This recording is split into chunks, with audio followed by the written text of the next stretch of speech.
Good morning, students. We'll start with today the physical properties of haloalkanes. To begin with, the physical properties, I would like to say alkyl halides are colorless when pure. However, bromides and iodides, they develop color when exposed to light. Many volatile halogen compounds have sweet smell.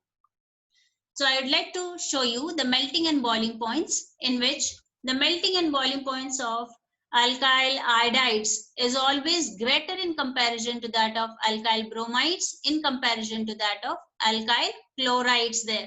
So this is a graph that is shown of comparison of boiling points of some alkyl halides, and boiling point increases with increase in molecular mass. That is the first point you will remember always. Boiling point increases with increase in molecular mass, and we know that alkyl halides are polar in nature. So due to greater polarity as well as higher molecular mass in comparison to that of parent hydrocarbon, the intermolecular forces of attraction, that is dipole-dipole and van der Waals forces, they are stronger in case of halogen derivatives, and that is why the boiling points of chlorides, bromides and iodides are considerably higher in comparison to that of the hydrocarbons of comparable molecular masses. And if you look at the alkyl group, same alkyl group, the boiling points of alkyl halides, they decrease in the order Ri greater than Rbr greater than Rcl greater than Rf. And this is because with the increase in size and mass of halogen atom, the magnitude of van der Waals forces increases. So two things I have discussed. One is with increase in molecular mass, the boiling point increases, and the second one is the boiling point of alkyl halides is always greater in comparison to that of alkyl bromides in comparison to that of alkyl chlorides. The third point I would like to discuss, and it is with increase in branching, the boiling point usually decreases there. So you can see the comparison here of the compound 1-bromobutane. Its boiling point is 375 Kelvin. 2-bromobutane, its boiling point is 364 Kelvin, and 2-bromo-2-methyl propane, its boiling point is 346 Kelvin there. So here you can see the comparison with branching, increase in branching, the boiling point becomes less, decreases there. And the boiling points of isomeric dihalobenzenes, usually they are same. However, the para isomers are high melting in comparison to that of ortho and meta isomers there. So you can see the para isomers, the boiling point is higher. Then the next physical property I would like to deal is density. Bromo, iodo and polychloro derivatives of hydrocarbons, usually they are heavier in comparison to that of water. The density increases with increase in number of carbon atoms, halogen atoms and atomic mass of the halogen atoms. So here you see N-alkyl halide is having a density of 0.9 gram per milliliter, and N-alkyl bromide is having a density of 1.335. It is increasing as we are moving down. And N-alkyl iodide, if you see, it is 1.747. Also, as the number of halogen atoms increases, the density increases. So here you see CH2Cl2, it is 1.336.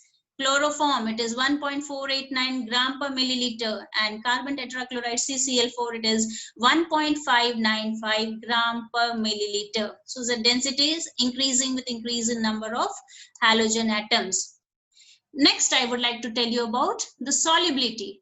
The alkanes are usually very slightly soluble in water because less energy is released when new attractions are set up between haloalkane and the water molecules, and these are not as strong as the original hydrogen bonds in water. So as a result, the solubility of haloalkanes in water is very less. However, if you look at haloalkanes, they dissolve in organic solvents to a more extent because the new intermolecular attractions between haloalkanes and solvent molecules have much the same strength as the ones being broken in the separate haloalkane and solvent molecules. So haloalkanes are very less soluble in that of water.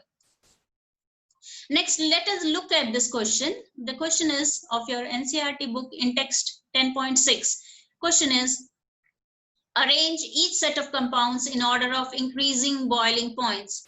And the increasing boiling points compounds are bromomethane, bromoform, chloromethane, bromomethane. I asked you to remember 4 points. The first is with increase in molecular mass, boiling point increases. The second one is alkyl iodides have got the highest boiling points in comparison to that of alkyl bromides, in comparison to that of alkyl chlorides. The third point I said was with increase in branching, the boiling point decreases. And the fourth point was that with increase in more number of halogen atoms, the boiling point increases. So considering all the 4 points into our mind, let us arrange the set of compounds in increasing order. So first comes chloromethane. You need to use the less than sign there. Chloromethane, less than sign. Bromomethane, less than sign. Dibromomethane, less than sign, and bromoform. That is how you will answer. And the second question is 1 chloropropane, isopropyl chloride, and 1 chlorobutane. Remember, 1 chloropropane and isopropyl chloride, they are isomers of one another. So first comes your isopropyl chloride, because with branching the boiling point decreases. The next is 1 chloropropane, and the last one is 1 chlorobutane. I'm writing the answers on the board here. The first one I'm showing you. First comes chloromethane. Then put the less than sign there. Next one is your bromomethane. Put the less than sign. Next comes dibromomethane. And the last one is your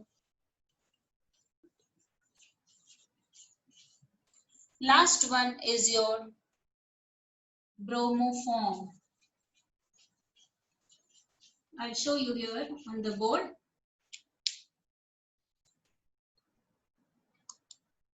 So this is the answer. You will write chloromethane, less than sign, bromomethane, dibromomethane, and bromoform. The second answer you will write isopropyl chloride, because with branching the boiling point decreases. Less than sign, 1 chloropropane, and the last one is less than sign. You'll put less than sign. You'll put and 1 chlorobutane. So you need to use this sign if the question is asked to write it in. If the question is asked to write it in increasing order, you need to use this less than sign. So isopropyl chloride, 1 chloropropane, and 1 chlorobutane respectively. So this is how you will answer to the question that is asked. Next, I would like to deal with the reactions of haloalkanes. And these are the chemical reactions we'll see under 3 categories. First is nucleophilic substitution reaction. Second one is elimination reaction. And the third one is reaction with metals there. I would like to deal with the first chemical reaction, that is nucleophilic substitution reaction. Before that, let me say what is a nucleophile. Nucleophiles are negatively charged species, or they may contain lone pair of electrons on them, and also they are electron rich species there. And substitution reaction means one atom or group is being replaced by another atom or group there. So let me explain you about nucleophilic substitution reaction. In this type of reaction, usually a nucleophile reacts with haloalkane, that is the substrate, having a partial positive charge on the carbon atom bonded to that of the halogen. So here you see this reaction. This is a haloalkane in which halogens are electronegative in nature. So this carries a charge of delta minus. And carbon is electropositive in nature. It carries a charge of delta plus. The nucleophile attacks this electron deficient carbocation, and this results in the formation of the product. Nucleophile gets attached, and X minus is your departing group. And this type of reaction is the most useful class of organic reactions of alkyl halides in which the halogen is bonded to that of sp3 hybridized carbon atom. Let us look at some common nucleophiles in this table 10.4. So nucleophilic substitution of alkyl halides. The nucleophiles, common nucleophiles that are used are NaOH is the reagent, OH minus is your nucleophile there, and the main class of product that is formed is alcohol. H2O is used as a nucleophile. Then also main class of product that is formed is alcohol. R-O, ether is the main class of product. I minus, alkyl iodide is the main class of product. NH3 is your ammonia, primary amine is formed. R-NH2, secondary amine is formed. R-NH, tertiary amine is formed. And if KCN is used as a reagent, nucleophile is C triple bond N. Then the product that is formed is nitrile because carbon is acting as your nucleophile there. AgCN, there nitrogen acts as a nucleophile there, so isonitrile is the major product that is formed.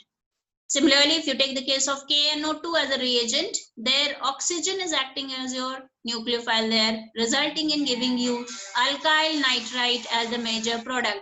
And AgNO2 is the reagent. If it is used, then nitrogen is acting as your nucleophile there, forming nitroalkane as the major product.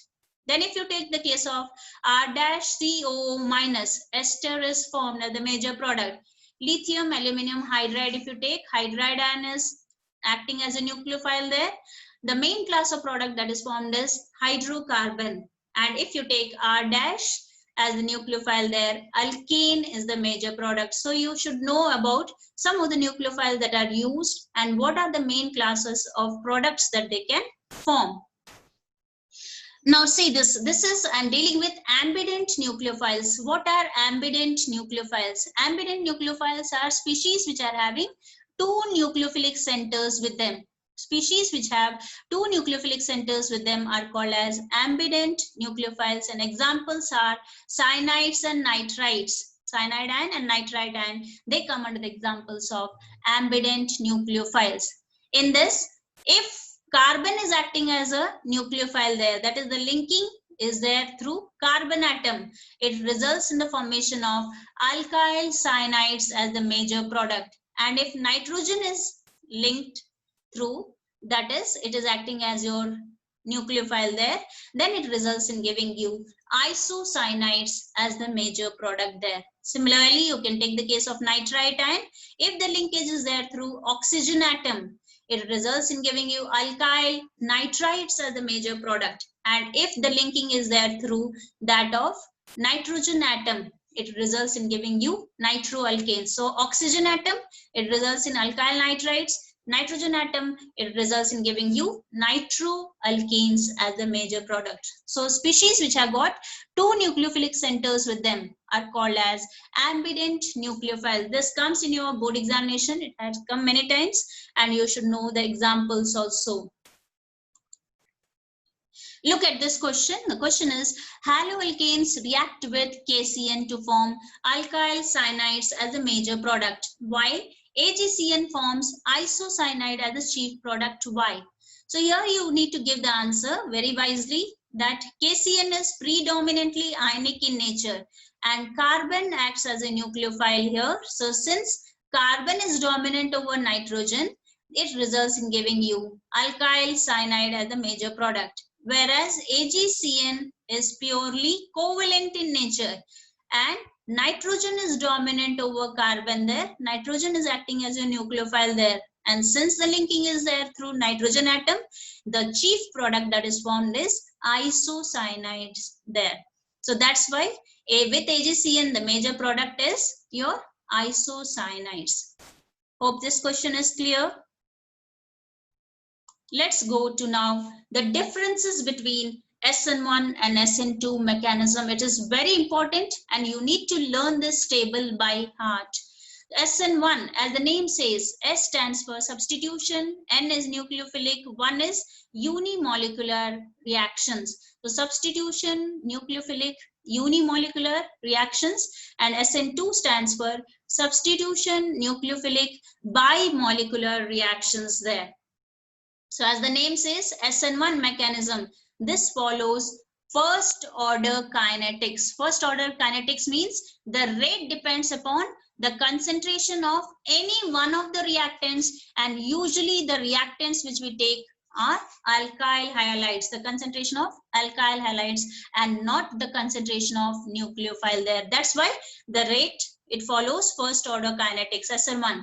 Whereas SN2 follows second order kinetics because the rate depends upon the concentration of both the reactants which you are taking, that is your alkyl halide as well as nucleophile both, and that's why it follows second order kinetics there. Then SN1 mechanism is a two-step reaction. Second difference, two-step reaction means the reaction takes place in two steps.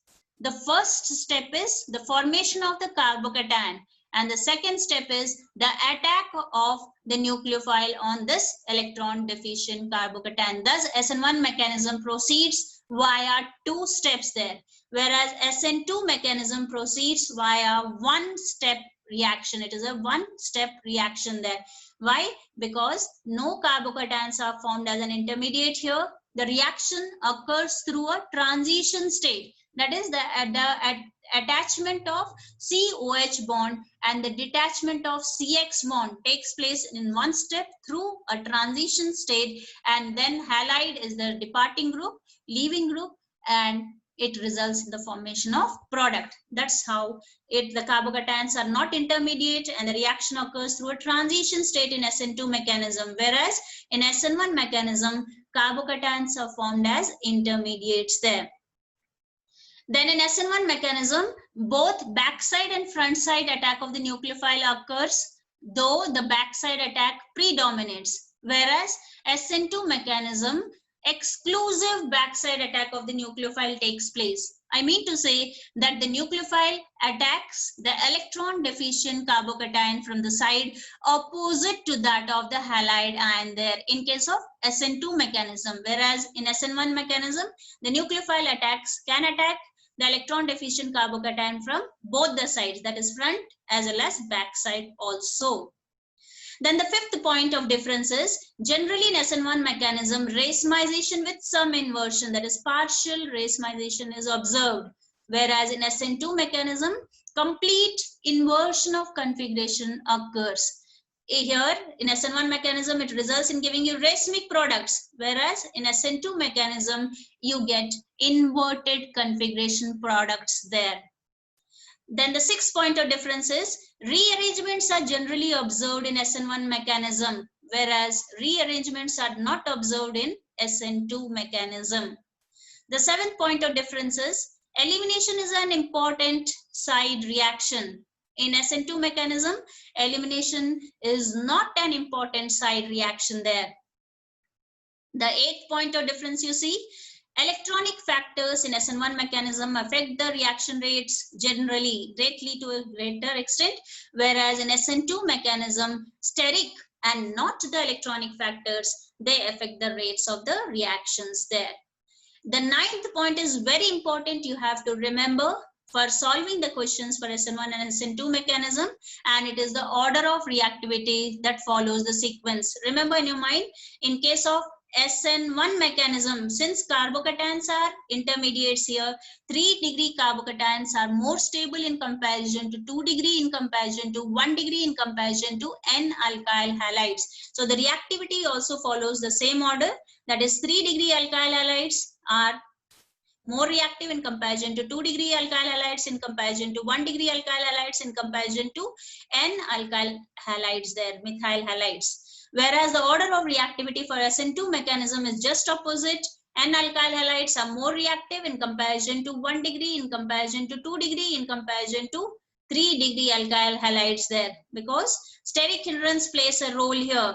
So because 3 degree alkyl halides, there are 3 alkyl groups that are present there. The nucleophile cannot attack the 3 degree alkyl halides easily, and the product that is formed is to a very less extent. So you have to remember that. Then weak nucleophiles such as water, alcohols favor SN1 mechanism, whereas strong nucleophiles such as alkoxide ions, they favor these reactions. Then the next point of difference is low concentration of nucleophiles generally favor SN1 mechanism, whereas high concentration of the nucleophiles favor SN2 mechanism. And the last point of difference is polar protic solvents like water, alcohols, acids of high dielectric constants, they favor SN1 reactions, and polar aprotic solvents like acetone, acetonitrile, DMF, dimethyl sulfoxide, etc. of high dielectric constants favor SN2 reactions. However, methanol and ethanol are usually used since they are inexpensive and can be easily removed after the reaction. So you will learn this table by heart, and you should have a clear-cut idea of the differences between SN1 and SN2 mechanism. Then only you can solve the questions related to that of SN1 and SN2 reactions. Now let us look at here the mechanism of the reaction. So we start first with substitution nucleophilic bimolecular reaction. So here I said in substitution nucleophilic bimolecular reaction SN2 mechanism, 1 degree alkyl halides are more reactive. So the nucleophile OH minus can attack this electron deficient carbocation from the side opposite to that of halide ion there. So you can see the attachment of COOH bond and the detachment of CCl bond takes place in one step, and this is the transition state. No carbocation is formed here. This is the transition state, and halide has been removed out, Cl minus gets departed, and OH gets attached to the electron deficient carbocation from the side opposite to that of halide, and as a result we get here inverted configuration, that is inversion of configuration has taken place. Just as on a windy day when you move out, the umbrella turns inside out. In the same way here you get in SN2 mechanism and inverted configuration products. So you can look here this diagram, the red dot is representing the hydroxide ion and the green dots, they represent the halide ions there. So here you see this has got departed, that is X minus, and this is the compound that is formed during the reaction. So SN2 mechanism, the rate depends upon the concentration of both the reactants, that is the nucleophile as well as the alkyl halide. The rate depends upon the concentration of both the reactants, and that's why it follows your second order kinetics. Remember in your mind. And here the steric factors play an important role. So this process, you know, in this SN2 mechanism, it takes place in a single step and no intermediates are formed, and this results in the formation of inverted configuration products there. Now look at this diagram, steric effects in SN2 reactions and the relative rate of SN2 reaction which is given. Here you see the order of reactivity, as I said, for SN2 mechanism, primary alkyl halides are more reactive in comparison to secondary alkyl halides, in comparison to tertiary alkyl halides there. So here the nucleophile attacks methyl very easily and it results in the formation of product. Here also, if you take 1 degree alkyl halide, the nucleophile can attack this carbocation there and it results in the formation of product. In 2 degree alkyl halides, if you see, because of the presence of 2 alkyl groups on it, steric hindrance is acting here, you see, and as a result, this is formed to a less extent in comparison to that of N alkyl and 1 degree alkyl halides. Whereas in tertiary alkyl halides, you see, the nucleophile, it's very difficult to attack this electron deficient carbocation because of the presence of 3 bulky alkyl groups there. So in the order of reactivity, in case of your SN2 mechanism, primary alkyl halides are more reactive in comparison to secondary alkyl halides in comparison to that of tertiary alkyl halides there. Remember this diagram in your mind for SN2 mechanism. Now let us discuss SN1 mechanism. SN1, as I said, the name says it is substitution nucleophilic unimolecular reaction, and here the rate depends upon the concentration of any one reactant, and usually it is the alkyl halide there. So here 3-degree alkyl halides are more reactive in comparison to 2-degree in comparison to 1-degree, because 3-degree carbocations are more stable in comparison to 2-degree in comparison to 1-degree. Carbocation stability you have read in class 11. So here in SN1 mechanism, when I am taking a 3-degree alkyl halide and reacting it with that of nucleophile 2-bromo-2-methyl propane, results in giving you 2-methyl propane 2-ol, and halide is the departing group there. So this is how this reaction takes place in 2 steps.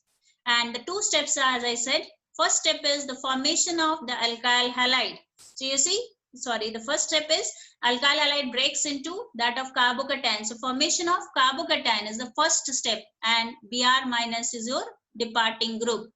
And the second step is this nucleophile attacks the electron deficient carbocation. It can attack from both the sides, and it results in the formation of the product, that is alcohol can be formed during the reaction. And remember, 3-degree carbocations are more stable in comparison to 2-degree in comparison to 1-degree carbocations there. So for SN1 mechanism, 3-degree alkyl halides are more reactive in comparison to 2-degree in comparison to 1-degree alkyl halides. Whereas for SN2 mechanism, primary alkyl halides are more reactive than secondary in comparison to tertiary alkyl halides there. Now you see here, since the rate of reaction depends upon the slowest step, the rate of reaction depends only on the concentration of alkyl halide and not on the concentration of hydroxide ion. Further, the stability of carbocation, greater will be its ease of formation from the alkyl halide, and faster will be the reaction there. So in case of alkyl halides, 3-degree alkyl halides undergo SN1 reaction very fast because of high stability of 3-degree carbocations. And for the same reasons, allylic and benzylic halides show high reactivity towards SN1 reaction there. So you can see this is an allylic halide and this is a benzylic halide. Whether it is allylic or benzylic halide, the reactivity towards SN1 reaction is high, and the carbocation thus formed gets stabilized through resonance there. And here one more point you note down, that for a given alkyl group, the reactivity of halide, that is Rx, follows the same order, whether it is for SN1 mechanism or whether it is for SN2 mechanism, and the order is Ri greater than Rbr greater than Rcl greater than Rf respectively. So here the order, whether it is for SN1 or SN2 mechanism, alkyl iodides are more reactive in comparison to alkyl bromides, in comparison to alkyl chlorides, in comparison to alkyl fluorides. So please read this SN1 and SN2 mechanism in detail with full concentration, and in next video we'll be dealing with that of the reasoning questions related to SN1 and SN2 reactions. Till then, thank you children and have a nice day.